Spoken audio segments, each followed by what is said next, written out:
Assalamualaikum warahmatullahi wabarakatuh. Saya Vina Husnatu Zahra dari kelas 12 IPS 2, absen 37, di mana pada kesempatan kali ini saya akan menerangkan tentang sumber hukum Islam muttafaq dan mukhtalaf. Yang pertama yaitu sumber hukum Islam muttafaq, di mana terdapat Al-Quran, Al-Hadis, Ijma' dan Qiyas. Al-Quran sendiri merupakan kalamullah sebagai mukjizat yang diturunkan kepada Nabi Muhammad SAW melalui malaikat Jibril dengan bahasa Arab yang ditulis di mushaf, disampaikan kepada mutawatir, dibaca bernilai ibadah, diawali dengan surat Al-Fatihah dan diakhiri dengan surat An-Nas. Al-Hadis adalah segala sesuatu yang disandarkan kepada Nabi SAW, baik berupa perkataan, perbuatan, cita-cita maupun takrir atau persetujuan beliau. Ijma' sendiri merupakan kesepakatan seluruh mujtahid pada suatu masa tertentu sesudah wafatnya Rasul atas hukum syara untuk satu peristiwa. Yang terakhir yaitu qiyas. Qiyas merupakan menyamakan atau mengukur suatu kejadian yang tidak ada nas tentang hukumnya dengan kejadian yang ada nas tentang hukumnya di dalam hukum yang disebutkan di dalam nas karena ada kesamaan antara dua kejadian itu di dalam ilat hukum tersebut. Pokok isi dalam Al-Quran dan pedoman Al-Quran dalam menetapkan hukum yang dimana terdapat isi yaitu isinya tauhid, ibadah, janji dan ancaman, jalan mencapai kebahagiaan dunia dan akhirat, serta riwayat dan cerita.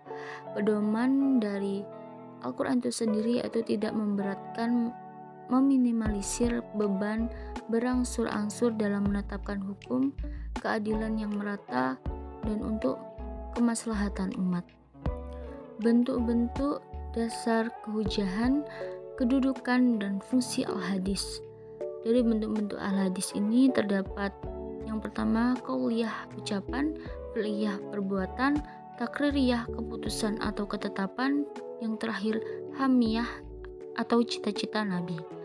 Dari dasar kehujaan dan kedudukan sebagai sumber hukum al-hadis terdapat dalil Al-Quran, dalil al-hadis, kesepakatan ulama, dan sesuai dengan petunjuk akal. Al-hadis itu sendiri memiliki beberapa fungsi. Yang pertama sebagai penjelas atau merinci ayat-ayat Al-Quran yang masih global. Yang kedua sebagai penguat ketentuan yang telah ditetapkan dalam Al-Quran. Dan yang terakhir yaitu menetapkan hukum suatu perkara yang tidak ada ketentuan nasnya dalam Al-Quran. Ijma' dan qiyas. Ijma' sebagai dasar hukum. Walaupun terjadi perbedaan, namun mayoritas ulama telah sepakat sebagai sumber hukum Islam yang ketiga setelah Al-Quran dan hadis.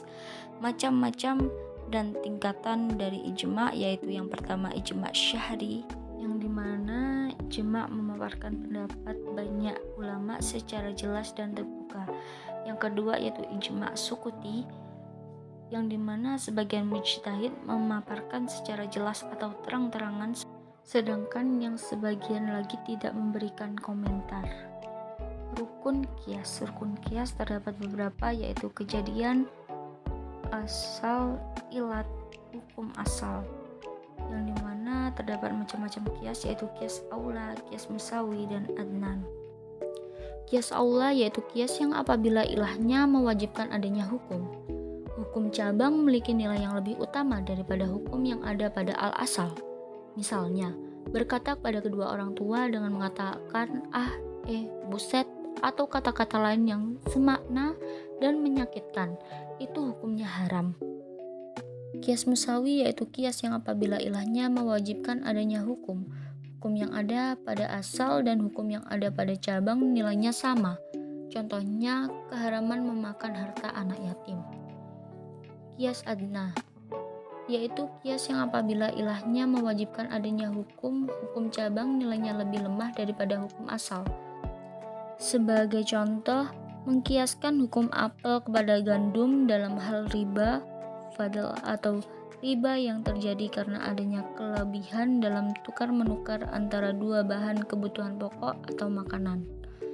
Kasus ini ilahnya hukumnya adalah Baik apel maupun gandum merupakan jenis makanan yang bisa dimakan dan ditukar, namun ada segi yang lain dari ilahnya gandum yang tidak terdapat pada apel. Yang kedua yaitu sumber hukum Islam mukhtalaf. Mukhtalaf sendiri merupakan sumber hukum Islam yang tidak disepakati oleh ulama.